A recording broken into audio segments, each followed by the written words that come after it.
Las noticias referentes al profeta del desierto y su maravillosa predicación, cundieron por toda Galilea.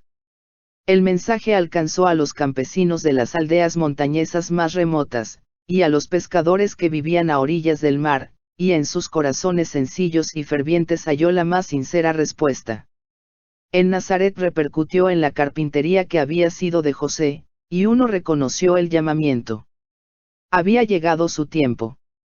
Dejando su trabajo diario, se despidió de su madre, y siguió en las huellas de sus compatriotas que acudían al Jordán. Jesús y Juan el Bautista eran primos, estrechamente relacionados por las circunstancias de su nacimiento, sin embargo no habían tenido relación directa. La vida de Jesús había transcurrido en Nazaret de Galilea, la de Juan en el desierto de Judea. En un ambiente muy diferente, habían vivido recluidos, sin comunicarse el uno con el otro. La providencia lo había ordenado así. No debía haber ocasión alguna de acusarlos de haber conspirado juntos para sostener mutuamente sus pretensiones. Juan conocía los acontecimientos que habían señalado el nacimiento de Jesús. Había oído hablar de la visita a Jerusalén en su infancia, y de lo que había sucedido en la escuela de los rabinos. Conocía la vida sin pecado de Jesús, y creía que era el Mesías, aunque sin tener seguridad positiva de ello. El hecho de que Jesús había quedado durante tantos años en la obscuridad, sin dar ninguna evidencia especial de su misión, daba ocasión a dudar de que fuese el ser prometido.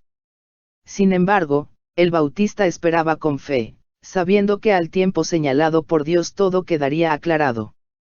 Se le había revelado que el Mesías vendría a pedirle el bautismo, y entonces se daría una señal de su carácter divino.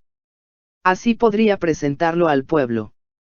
Cuando Jesús vino para ser bautizado, Juan reconoció en él una pureza de carácter que nunca había percibido en nadie.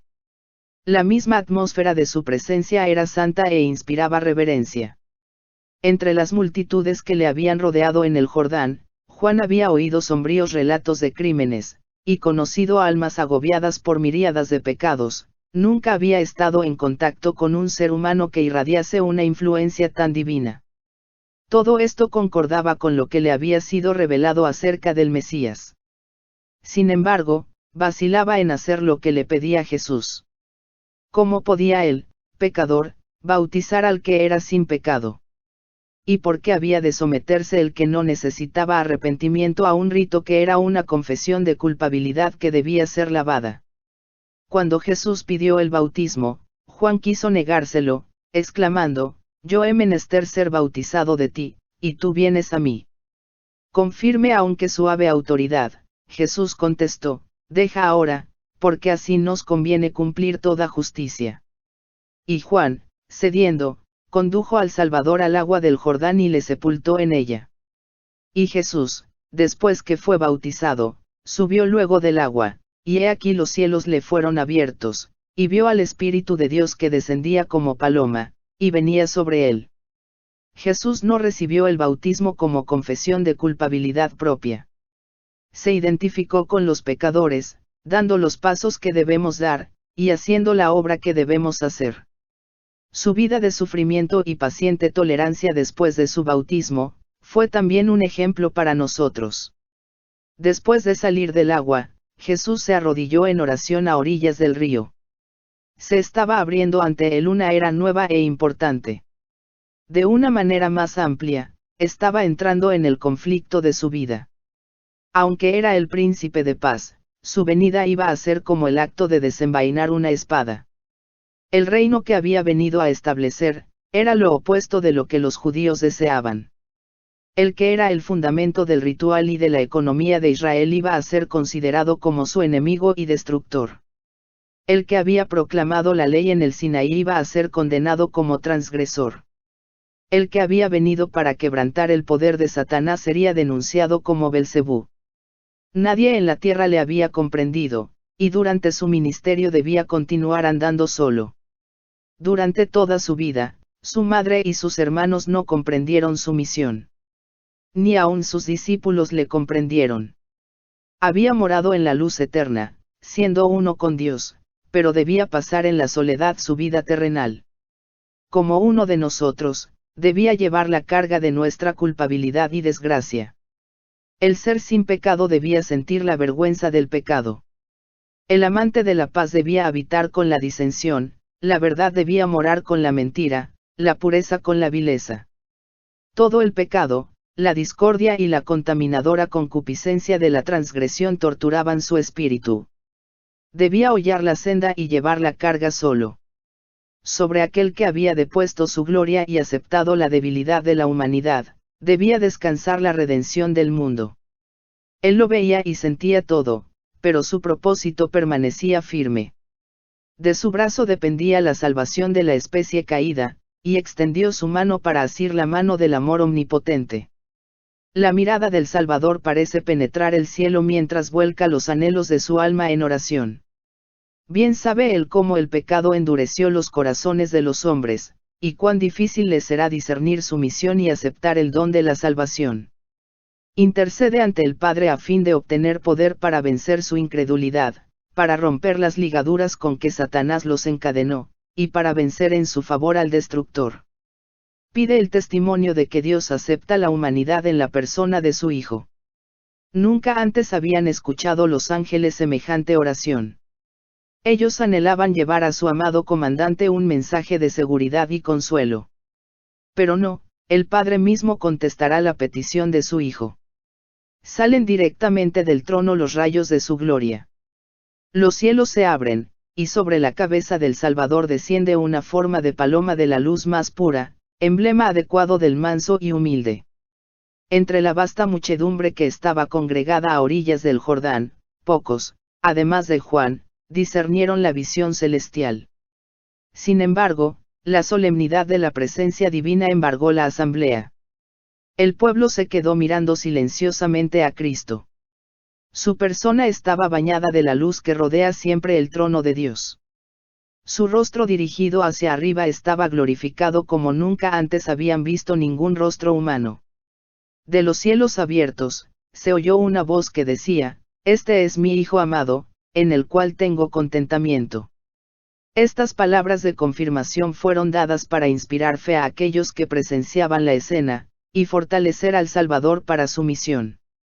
A pesar de que los pecados de un mundo culpable pesaban sobre Cristo, a pesar de la humillación que implicaba el tomar sobre sí nuestra naturaleza caída, la voz del cielo lo declaró Hijo del Eterno. Juan había quedado profundamente conmovido al ver a Jesús postrarse como suplicante para pedir con lágrimas la aprobación del Padre. Al rodearle la gloria de Dios y oírse la voz del cielo, Juan reconoció la señal que Dios le había prometido. Sabía que era al Redentor del mundo a quien había bautizado. El Espíritu Santo descendió sobre él, y extendiendo la mano, señaló a Jesús y exclamó, «He aquí el Cordero de Dios, que quita el pecado del mundo». Nadie de entre los oyentes, ni aun el que las pronunció, discernió el verdadero significado de estas palabras, «el Cordero de Dios». Sobre el monte Moria, Abraham había oído la pregunta de su hijo, «Padre mío, ¿dónde está el cordero para el holocausto?». El padre contestó, «Dios se proveerá de cordero para el holocausto, hijo mío».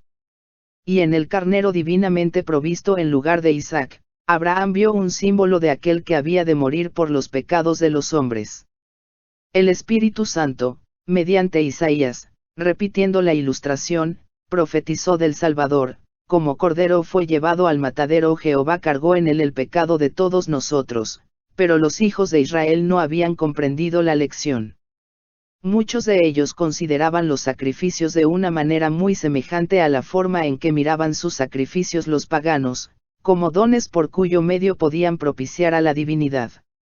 Dios deseaba enseñarles que el don que los reconcilia con él proviene de su amor. Y las palabras dichas a Jesús a orillas del Jordán, «Este es mi Hijo amado, en el cual tengo contentamiento», abarcan a toda la humanidad. Dios habló a Jesús como a nuestro representante. No obstante todos nuestros pecados y debilidades, no somos desechados como inútiles. Él nos hizo aceptos en el amado. La gloria que descansó sobre Jesús es una prenda del amor de Dios hacia nosotros. Nos habla del poder de la oración, de cómo la voz humana puede llegar al oído de Dios, y ser aceptadas nuestras peticiones en los atrios celestiales.